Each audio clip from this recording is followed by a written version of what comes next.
Buenos días. Comenzamos Prohibido Olvidar por Graffiti FM 87.9 en Mar del Plata, los miércoles de 9 a 10 horas, con Pablo Aceto y quien habla, Gloria Álvarez.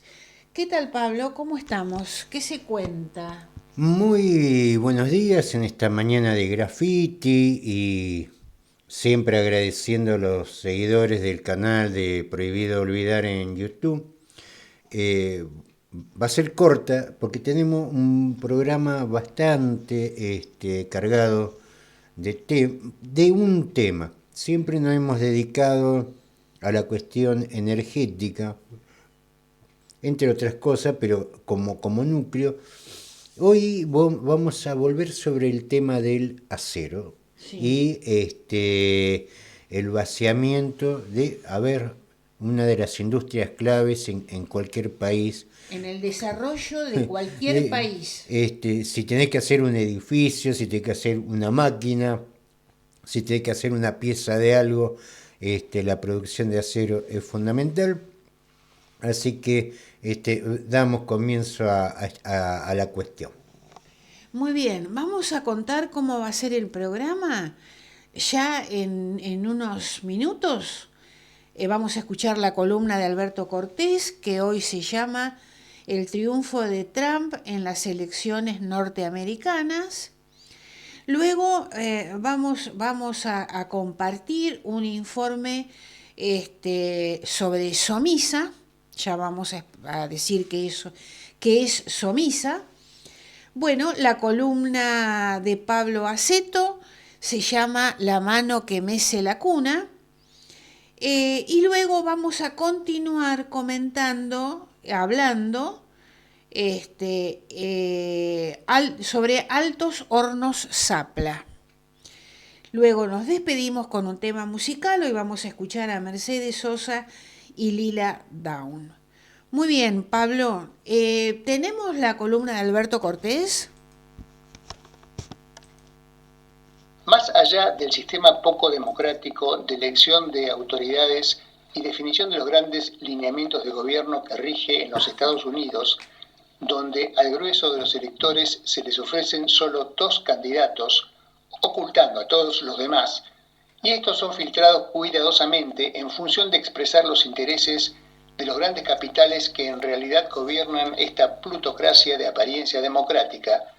Definidas estas dos opciones, similares entre sí en todas las cuestiones centrales, aparecen luego matices que conviene tratar de desentrañar para entender el juego de esta, la primera potencia militar y comunicacional mundial, y ya segunda en lo económico, mientras pelea codo a codo en otros terrenos como la tecnología y la influencia geopolítica contra su también creciente declive.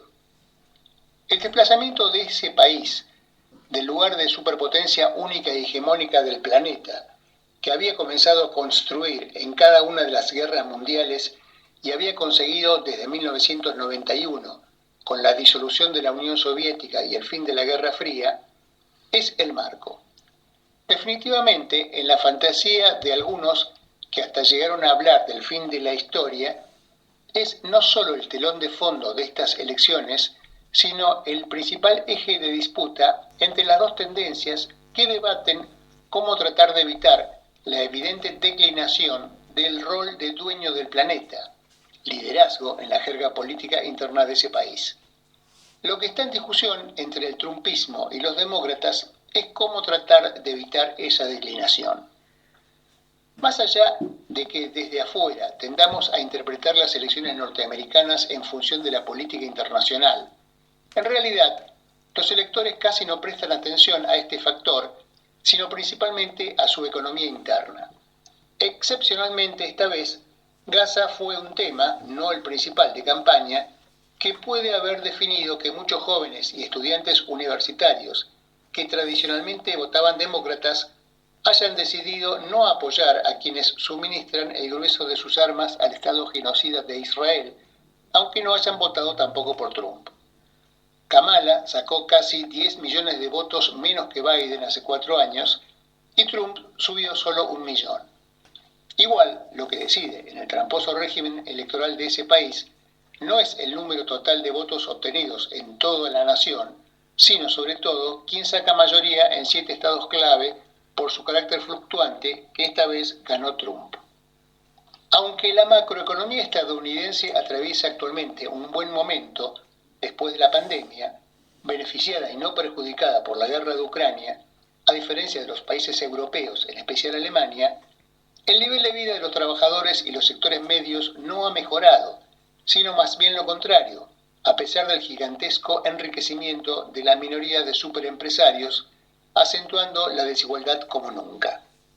Esto requería un chivo expiatorio, y Trump, nieto de un inmigrante ilegal de Alemania, es bueno recordar, lo ha encontrado en los migrantes y en las importaciones que compiten con la producción industrial norteamericana, en especial las procedentes de China. En ciudades como Nueva York, decididamente demócrata, Trump subió de un 22% de los votos a 30%, ganando parte de negros y latinos ya arraigados que ven en las nuevas olas de inmigrantes una competencia. Temas como el aborto han estado también en agenda, pero más como preocupación de los votantes de Harris. El nuevo presidente ha logrado reconfigurar al Partido Republicano, desplazando a la tradicional dirigencia conservadora e impulsando un perfil nacionalista, autoritario, patriarcal y disruptivamente violento a lo interno, aunque, paradójicamente, se vanagloria de un perfil bastante menos guerrerista que los demócratas. Se dice que Trump dice una cosa en la mañana y la desdice a la tarde, de modo que es arriesgado hacer vaticinios sobre sus políticas, pero algunas de sus afirmaciones más recurrentes, acciones de su primer gobierno y primeras designaciones insinúan tendencias. No es lo más probable que haya cambios drásticos en la política sobre Asia Occidental, ya que Trump se mostró como incondicional respaldo del sionismo, hasta por razones familiares, hasta el punto de mudar la embajada en Israel a Jerusalén, en contra de la legalidad internacional consagrada en la ONU. Biden no le fue muy a la saga, en especial en el último año. Sí son mucho más probables, en cambio, novedades de importancia en el escenario europeo. Trump considera como enemigo principal a China y pretende una especie de reedición de la política de Nixon-Kissinger de los 70, que produjeron un acercamiento de China para aislar a la Unión Soviética, pero al revés. Reiteradamente ha declarado interés en terminar rápidamente la guerra de Ucrania, perdida ya muy claramente por esta, para centrarse en atacar, al menos comercialmente, a China. Terminar esa guerra, en los términos actuales, solo se puede lograr con importantes pérdidas territoriales para Ucrania. Esto, cabe recordar, habría sido totalmente innecesario si las dirigencias ucranianas y otanista hubieran estado dispuestas a cumplir los acuerdos de Minsk I y II que firmaron a sabiendas de que los violarían de inmediato, como ya confesaron varios, empezando por Angela Merkel, y hubieran otorgado la autonomía que prometieron a los rusófonos del Donbass, en lugar de masacrarlos como hicieron. En cambio, se buscó provocar a Rusia a una guerra que suponía que perdería y le costaría un gran debilitamiento. El tiro salió por la culata y Trump parecería querer llevar una cuota de realismo a este escenario, lo que no quita que pueda amenazar todavía con seguir armando a Ucrania para lograr mejores términos de negociación. Europa se verá seguramente presionada desde Washington a una aún mayor sumisión a los Estados Unidos, aumentando sus aportes económicos a la OTAN y sufriendo, como el resto del planeta, aunque en mucha mayor medida China, un aumento de las barreras arancelarias a sus exportaciones a Estados Unidos. Estos aumentos de aranceles a las importaciones, motivados en la pretensión nacionalista de mejorar las condiciones de mercado para las industrias radicadas en los Estados Unidos e incrementar el empleo manufacturero allí, significarán probablemente impulsos mayores a la inflación que, aunque insignificante en términos argentinos, ya es agobiante para los consumidores norteamericanos y fue una de las causas de la derrota demócrata. Trump ha reivindicado sin tapujos la doctrina Monroe y, si se confirma el nombramiento del senador Mark Rubio, representante indisimulado de la mafia cubana de Miami, como secretario de Estado, no cabe sino esperar agresiones aún mayores a los gobiernos del continente que pretenden defender su soberanía nacional. A la cabeza de los que no pretenden para nada defender sus intereses nacionales está sin duda el gobierno de Milei, quien gastó 38 millones del bolsillo de los argentinos en febrero para viajar a Estados Unidos para entrevistarse 1 minuto y medio con Trump. Apostó indisimuladamente por su candidatura y espera un apoyo de este para flexibilizar la concesión de nuevos créditos por el FMI. Desde la noche de la elección, lo carcome la ansiedad por una comunicación directa con el nuevo presidente estadounidense, quien recién le concedió una charla telefónica 6 días más tarde, después de comunicarse con decenas de otros mandatarios, a los que evidentemente les asignó mayor importancia, incluido Putin, con quien los Estados Unidos están casi en guerra. SOMISA, Sociedad Mixta Siderúrgica Argentina, fue una empresa siderúrgica con mayoría accionaria estatal argentina, creada en 1947 bajo la presidencia de Juan Domingo Perón, tras la aprobación del Plan Siderúrgico Nacional impulsado por el general de división Manuel Savio. La planta recién se inauguró en 1960, durante el gobierno de Arturo Frondizi.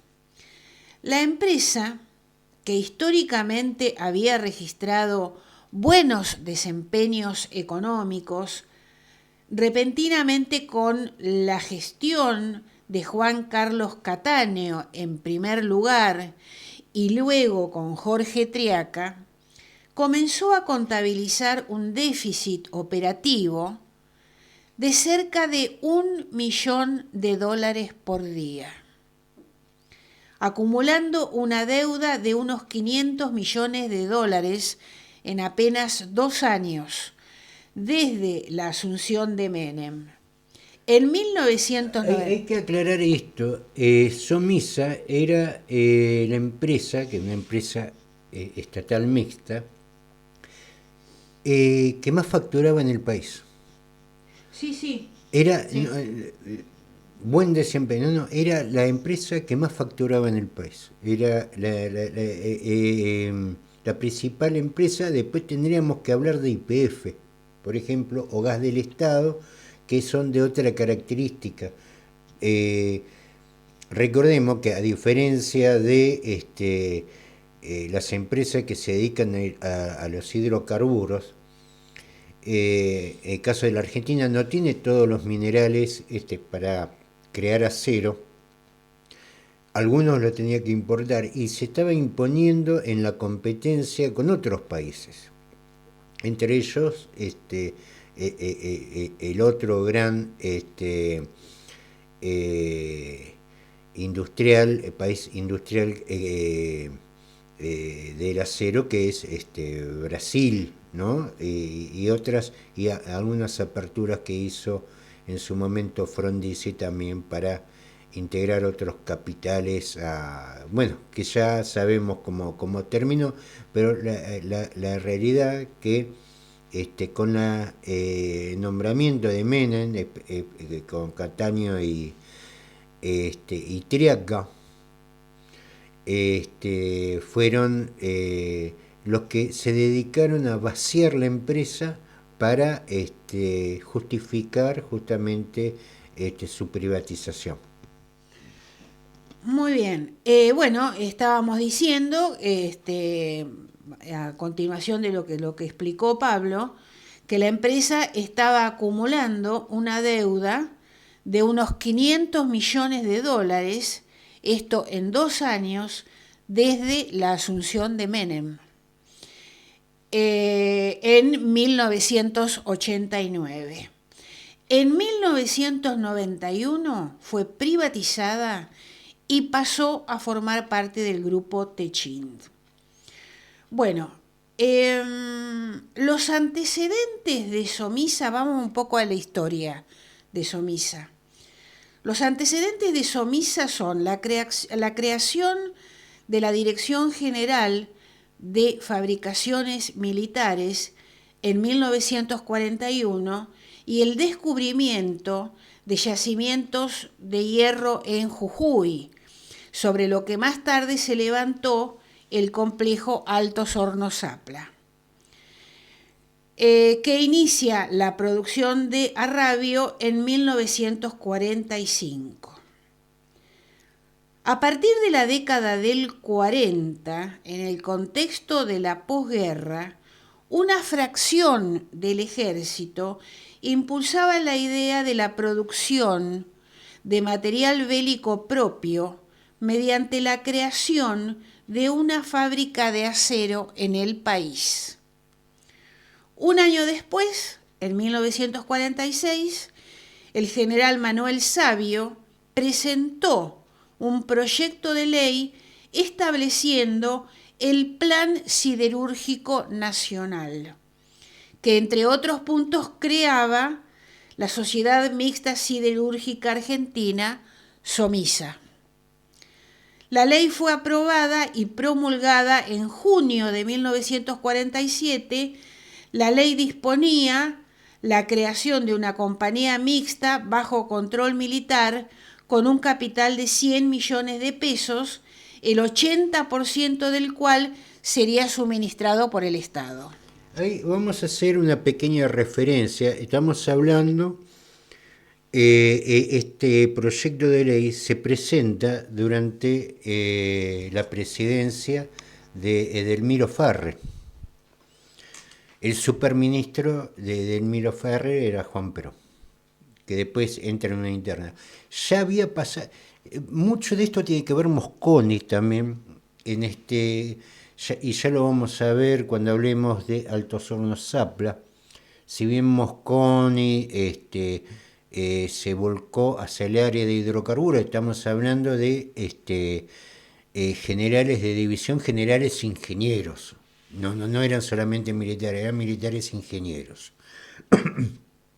Ya se había dado en el año 43 el ingreso de Canesa, del ingeniero Canesa, en el área del departamento de gas de YPF. Digo, como para entender el plan con lo que querían hacer un país, ¿no? Energía por un lado, acero por el otro. Eran los dos grandes brazos de ese movimiento. En el año 43, recordemos que Edelmiro Farre llega en la revolución del 44, es decir, un año antes, ya sabían lo que estaban haciendo. Llega Canesa como presidente del departamento de gas de YPF y lo que hace es construir tuberías contenedoras de gas, es decir, el gas ese que se venteaba, Canesa lo juntaba, lo acumulaba. ¿Para qué? ¿Qué es lo que pasó en el 44 con Edelmiro Farre? Nacionaliza el gas en la Argentina, un servicio que, por ejemplo, en la ciudad de Buenos Aires y algunas zonas de lo que sería el viejo conurbano, pero especialmente la ciudad de Buenos Aires, expropia la Primitiva, la compañía de gas La Primitiva, que era de capitales ingleses. Y más allá de los conflictos que se dio, por ejemplo, con Perón, Perón termina en el año 47 creando Gas del Estado. ¿Y quién es el primer presidente de Gas del Estado? El ingeniero Canesa. Digo, así es como ese movimiento político que viene, que nace especialmente de la cabeza de Mosconi, llega al punto máximo con la creación de SOMISA, que después por el golpe de Estado y todo eso se retrasa, se termina inaugurando en el año 60. Ya habían avanzado con Altos Hornos Zapla, el primer vuelco de acero que se da en el año 44, se da unos días antes del famoso 17 de octubre, y ya Somisa hace el primer vuelco en el año 61, colocándose como la empresa que más facturaba en la Argentina. El objetivo inicial era una planta siderúrgica que estaría en actividad hacia 1951 con una capacidad de producción anual de 300.000 toneladas de hierro y productos terminados de varios tipos, inclusive acero laminado. El objetivo del Plan Siderúrgico Nacional era que el Estado concentrara la producción de acero. Los empresarios debían abocarse a desarrollar la industria laminadora, que efectivamente incrementó su capacidad instalada durante aquellos años. En este contexto, en la década de 1950, en la ciudad de Córdoba, comenzaron a instalarse grandes fábricas metalmecánicas para la producción de motores, automotores, locomotoras y aviones. Entre ellas se encuentra la fábrica Fiat, ICA, Industrias Kaiser Argentina, y la transformación de la fábrica militar de aviones en IAME, Industrias Aeronáuticas y Mecánicas del Estado. Y luego en DINFIA, Dirección Nacional de Fabricaciones e Investigaciones Aeronáuticas. La puesta en funcionamiento de la planta de Somisa recién se realizó en julio de 1960 durante la presidencia de Arturo Frondizi, en el contexto de la denominada Batalla del Acero. Un año después, el Poder Ejecutivo Nacional sanciona un decreto promoviendo inversiones privadas en la actividad siderúrgica, abriendo el campo de la elaboración del acero a la industria privada. El 20 de mayo de 1961 se encendía por primera vez el alto horno número 1 en Somisa y se produjo la primera colada de arrabio líquido.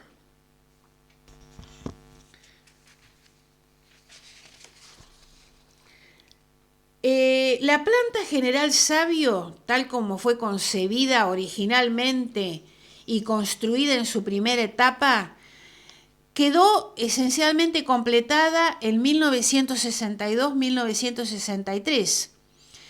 Tenía una capacidad de producción de 632.000 toneladas de acero líquido, equivalente a 450.000 toneladas de productos para la venta. Vamos ahora a cómo llegamos a la privatización de Somisa. A mediados de 1990 se desempeñaban en la planta General Sabio cerca de 15.000 trabajadores. Para diciembre de 1990, la planta sumaba 11.600 empleados y Somisa se ubicaba entre las empresas de mayor facturación anual del país. Era la principal productora de acero a nivel nacional y también tenía una presencia importante en la fabricación de bienes finales. Sin embargo, bajo la presidencia de Carlos Menem, se procedió a reducir la plantilla laboral. Para diciembre de 1991 solo quedaban 5.200 empleados, de 15.000 empleados que eran.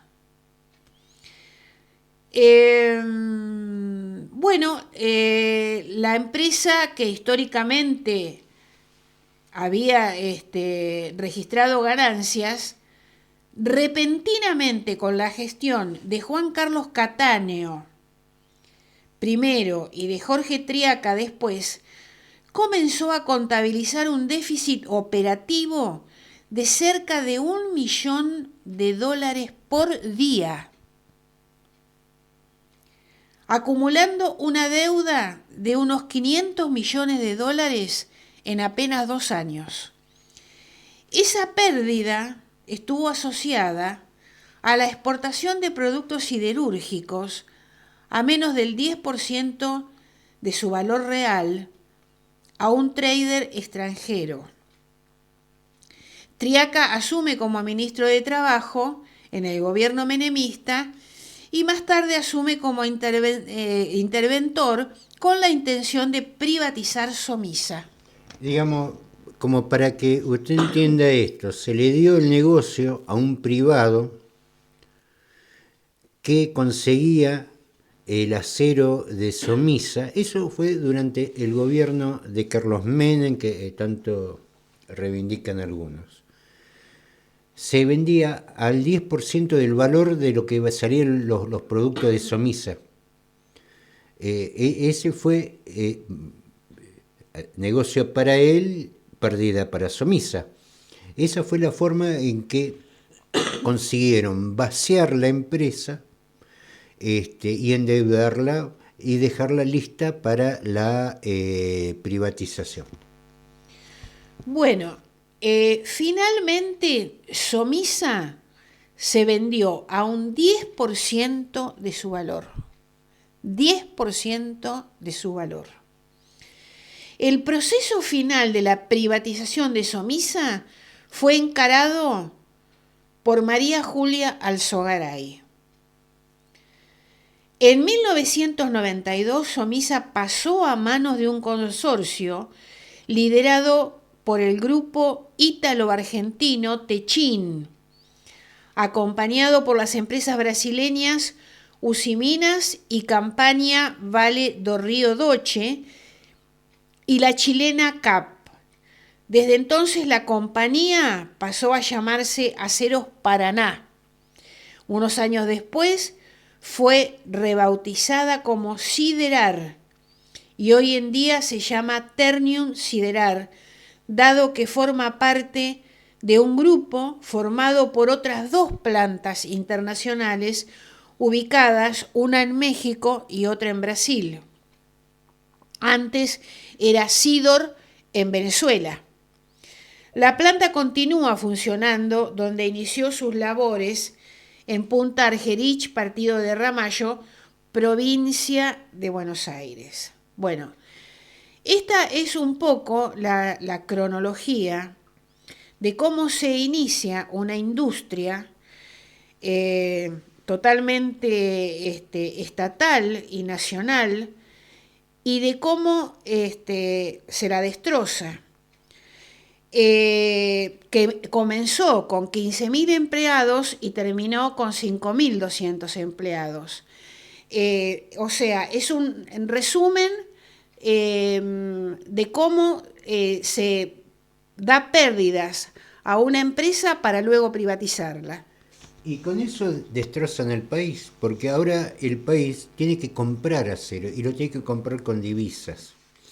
Digamos, esta es una crónica más, como hemos hablado en su momento con el tema de hidrocarburos, de cómo de pasar de ser un país, pasamos a ser lo que somos. Un país industrializado. Éramos un país con una industria donde, por ejemplo, daba trabajo. Me dirán, la tecnología de esa época también ayudaba a que hubiera trabajo porque era todo manual, era todo analógico, ahora sería otra cosa, pero de golpe la Argentina se encontraba con todos estos agujeros negros, 15.000 empleados en Somisa, lo mismo pasó en ferrocarriles, la destrucción de los ferrocarriles.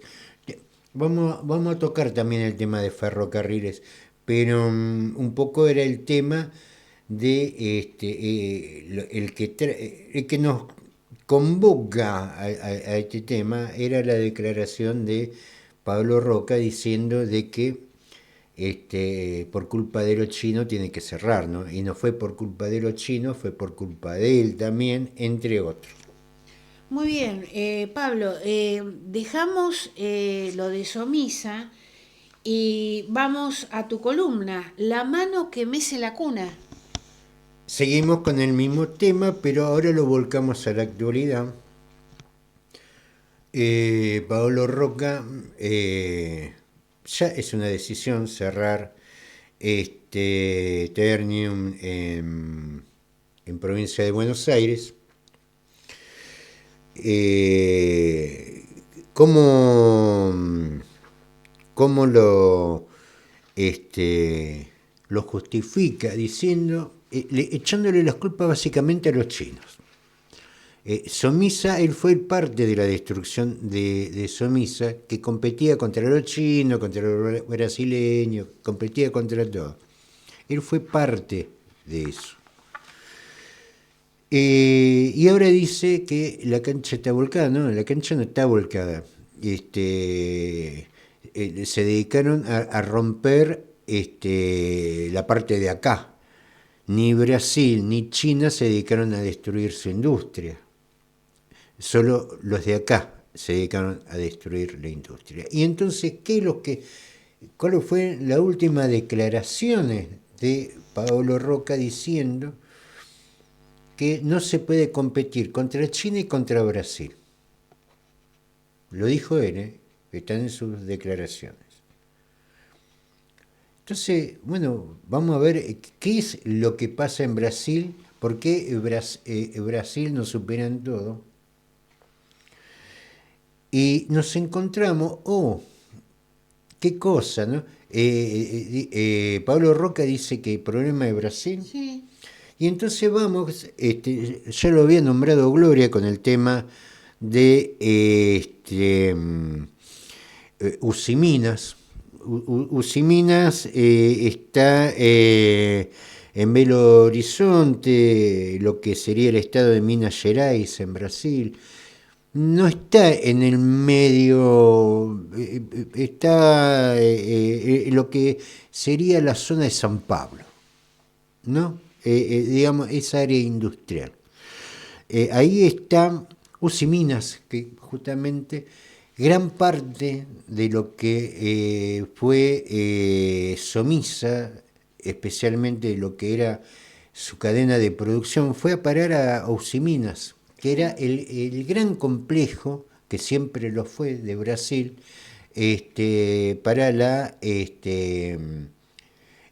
fabricación de acero, que de hecho empieza con un viejo, con el abuelo de lo que sería Paolo Roca, con Getúlio Vargas, en un proceso político muy parecido al de Perón en la Argentina.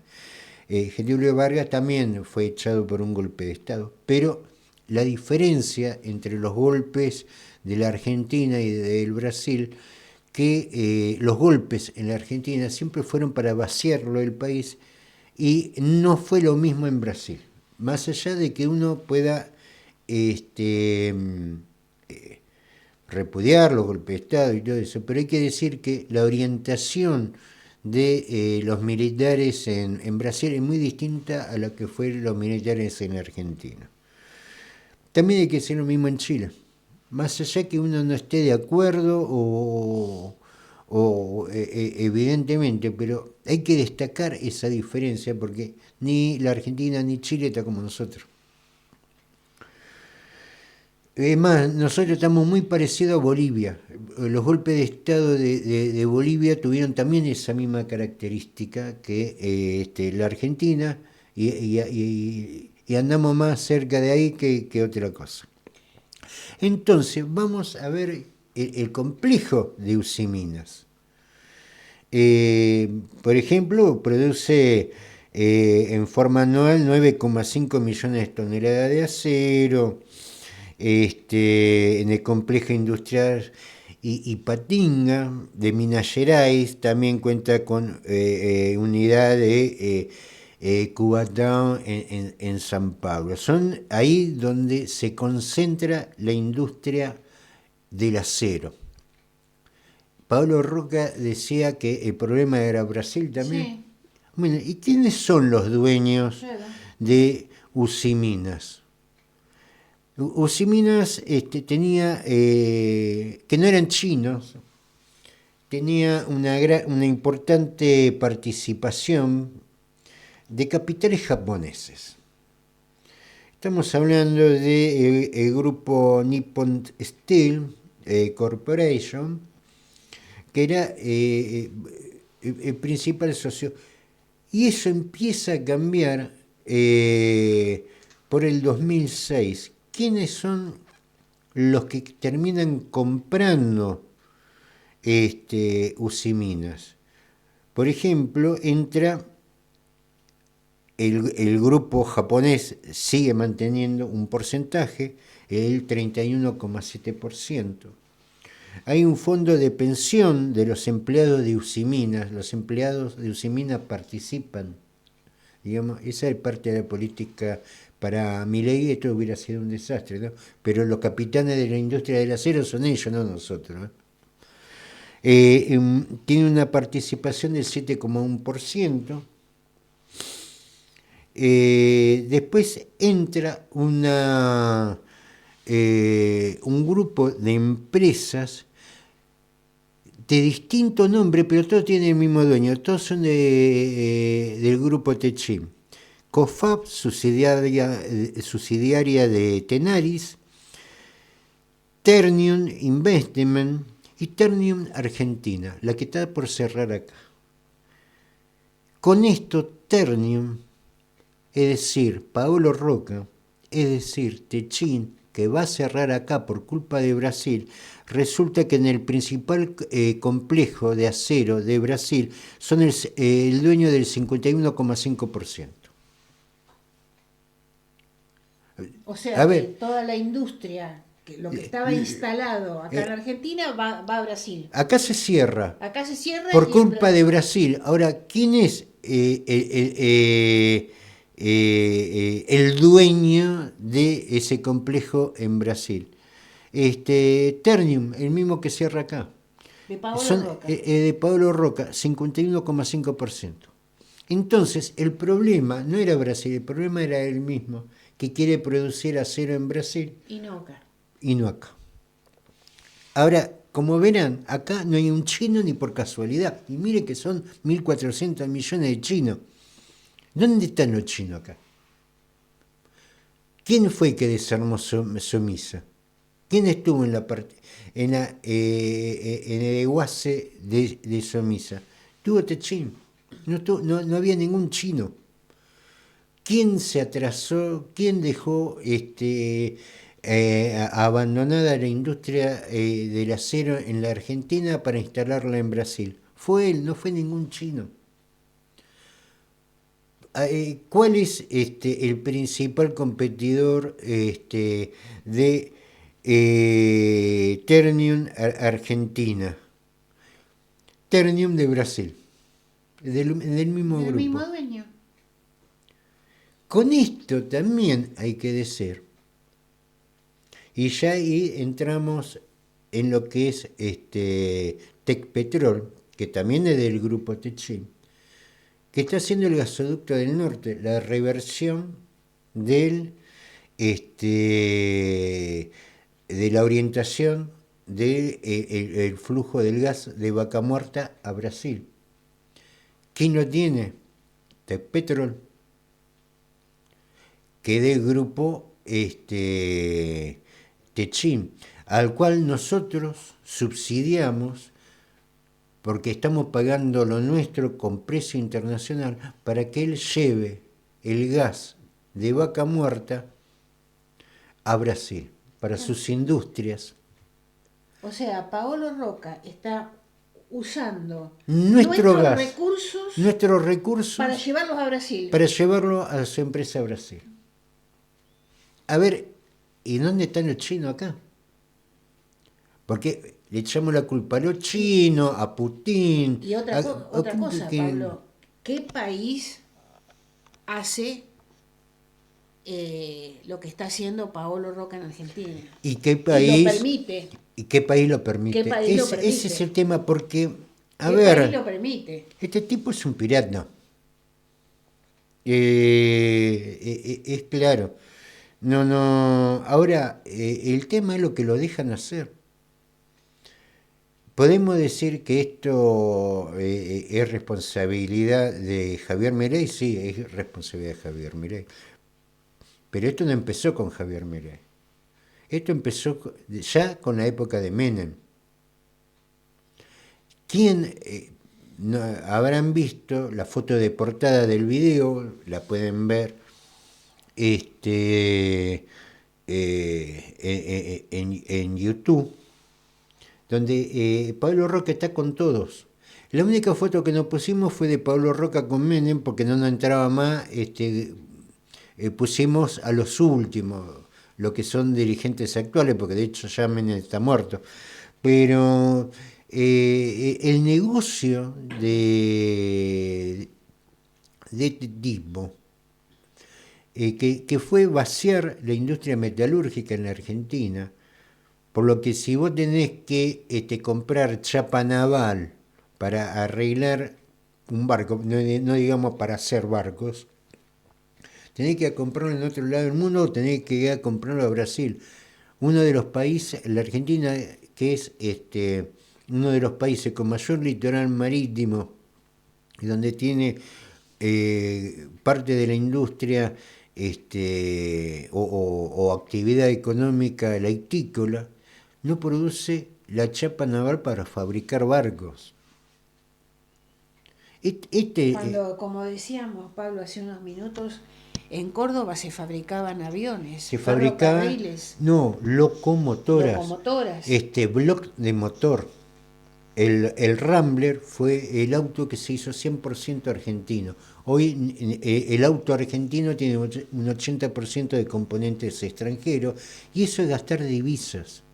Divisas que se consiguen únicamente con la venta a granel de poroto de soja.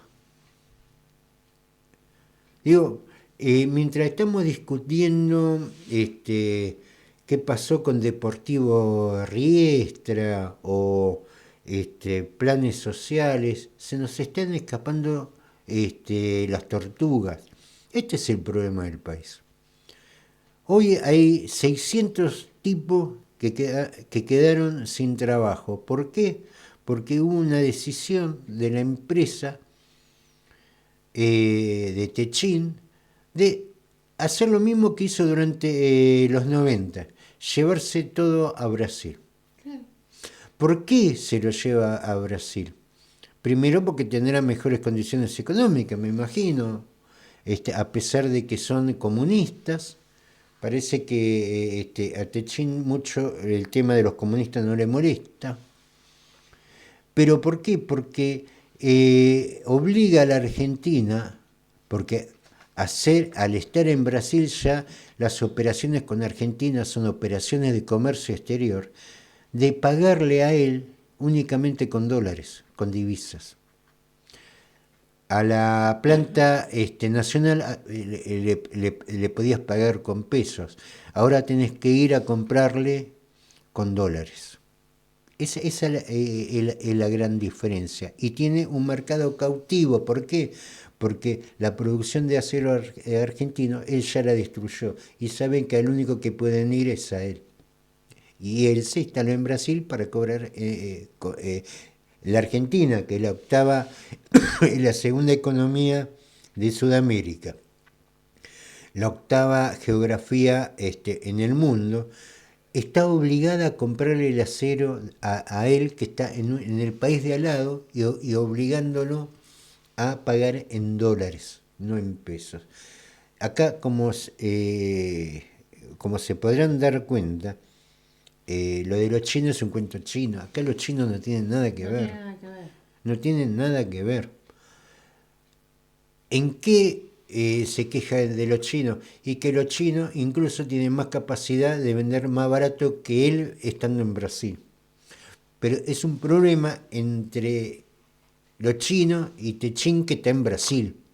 porque decidió quedarse en Brasil y decidió destruir la producción de acero argentino para tener a todo el país cautivo con su producción de acero, porque destruyó la competencia que era la del Estado. ¿Y esto de qué nos sirve? Nos sirve para entender que toda esta puñetería de la discusión de planes, de comedores, es un chiquitaje que nos llevó la mediocridad mediática, y que hay muchos mediocres que se quieren aferrar a eso porque es más cómodo atacar a los pobres, apalear a los indigentes. Es mucho más fácil sacarle los medicamentos a los jubilados que poner en vereda en estas cosas. Yo Que no agarrársela con Paolo Roca. que agarrársela con Pablo Roca. Yo no me imagino Pablo Roca haciendo en Brasil lo que hace acá. No, porque No, no lo dejarían. no dura, No lo dejarían. no dura 2 minutos. No lo dejarían. No dura 1 minuto. Y esa es la diferencia. Podemos discutir un montón de chiquitajes, que lo discutan otros. Hay gente que está discutiendo de este muchacho que entró por Deportivo Riestra. Que discutan eso. Ahora, lo importante es esto, porque esto es lo que se está llevando puesto al país. Bueno, ahora vamos a comentar algo sobre Altos Hornos Zapla.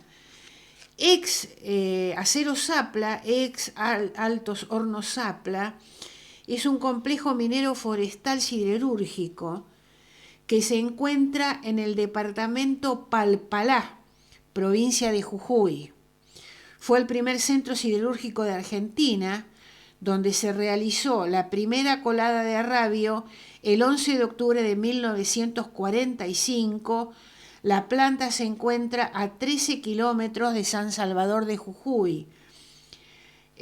Contaba con 15.000 hectáreas de un bosque de 30 millones de árboles de eucaliptus para extraer el carbón necesario en el proceso, para lo cual estaba el pueblo Centro Forestal. El complejo integraba 2 minas de mineral de hierro, mina 9 de octubre y Puesto Viejo. En la actualidad, la fabricación de acero es a partir de chatarra exclusivamente. Sí. Bien, vamos un poquito a la historia. El descubrimiento de la zona minera de Zapla ocurrió de manera fortuita en 1939. En coincidencia con el general Manuel Savio, heredero y continuador de las tesis esgrimidas y materializadas por el general Enrique Mosconi, quienes pretendían transformar una economía nacional, agrícola y exportadora en otra que tuviera a las industrias de base como motor del crecimiento. ¿Escucharon bien, no es cierto? Sí. Savio fue un fuerte impulsor de la industria de base. En 1938 redacta un boceto de una ley para crear la Dirección General de Fabricaciones Militares. En dicha ley se promulga realizar exploraciones y explotaciones tendientes a la obtención de cobre, hierro, plomo, estaño, manganeso, aluminio. En octubre de 1999, vamos a algo más reciente, Sergio Taselli, empresario ítalo-argentino, compró la empresa que era Altos Hornos Zapla, asumiendo la deuda de $70 millones contraída con el Citibank. Hoy Acero Zapla S.A. produce 5.000 toneladas de aceros especiales por mes, Cuenta con una facturación anual que ronda los 60 millones de dólares y un patrimonio cercano a 40 millones de dólares. La producción de los aceros de los hornos de la fábrica Sapla provee a la industria petrolera, gasífera y automotriz. El 23 de enero de 1943, mediante un decreto, se crea el establecimiento Altos Hornos Sapla, con la planta piloto merced a la visión del propulsor de la siderurgia, General Savio. La empresa pasa a depender de la Dirección General de Fabricaciones Militares. 1943 y 1944 se construye el primer alto horno. El 11 de octubre de 1945 marca el hito trascendental del nacimiento de la siderurgia argentina. De 1957 a 1962, la siderurgia es integrada y convertida en una empresa integral.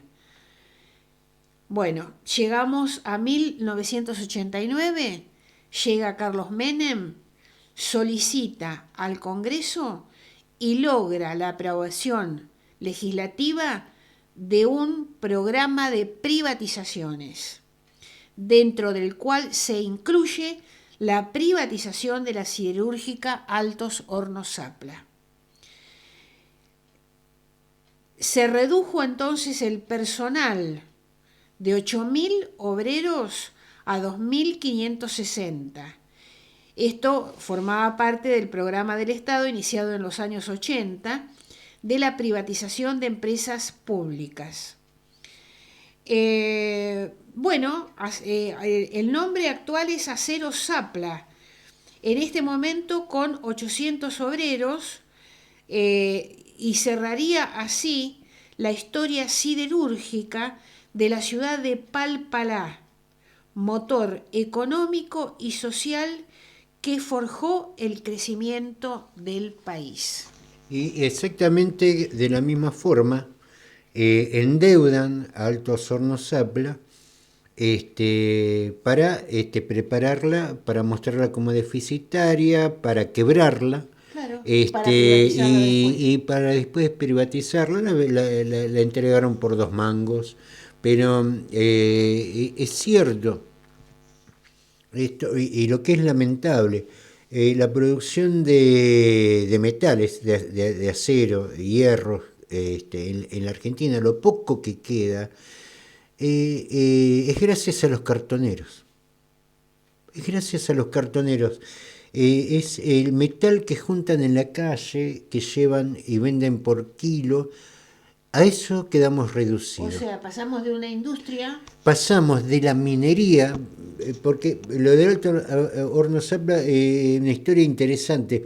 Eran dos personas que iban de campamento, iban a pescar, a cazar, y vieron un color en la tierra muy raro y lo mandaron a analizar y encontraron los minerales bases para el hierro, que es lo que constituye el acero. Es una aleación, el acero no es natural, lo natural es el hierro, pero encontraron en materia prima para la fabricación de hierro, que es donde se fabrica, que es donde se instaló después de Altos Hornos Sapla, creando una ciudad. Se creó una ciudad alrededor de Altos Hornos Sapla. Todo eso quedó colgado del pincel y comienza la etapa de profundización de la decadencia argentina, que había empezado con el golpe militar, y especialmente la ley de entidades financieras, y los gobiernos democráticos, esto también hay que decirlo, fueron continuadores de ese proceso. Y hay que decir esto también, no hubo quien cambiara esto. Hubo gobiernos por ahí más sensibles, que le entregaban medicamentos a los jubilados, pero nadie cambió esto, y el país entró en decadencia constante. ¿Por qué? Porque un país no puede crecer en estas condiciones. Entonces, por más que tengas un par de medidas piolas, no van a solucionar los problemas estructurales de fondo, que es un país entregado al negocio de unos pocos que vaciaron y destruyeron todo el armado que costó décadas armar. Por eso yo siempre digo, yo nací en un país y mirá lo que es esto ahora. Esto ya no es un país, es el resabio, las ruinas de lo que pudo haber sido un país que tenía todas las posibilidades, que tenía todo para desarrollarse y que la verdad hoy no tiene nada. Y ya para terminar, Pablo, es importante escuchar esto. ¿Y por qué es importante? No es porque lo diga Pablo Aceto. Es la historia de nuestro país que no te cuentan los grandes medios. Los grandes medios deberían ocuparse de difundir esto y no lo hacen. Muy bien, nos volvemos a encontrar el miércoles que viene de 9 a 10 horas. Este viernes de 19 a 20 horas estamos con Casi Sábado por FM Graffiti 87.9. Vamos a escuchar a Mercedes Sosa y Lila Downs, Razón de Vivir. Saludos para todos.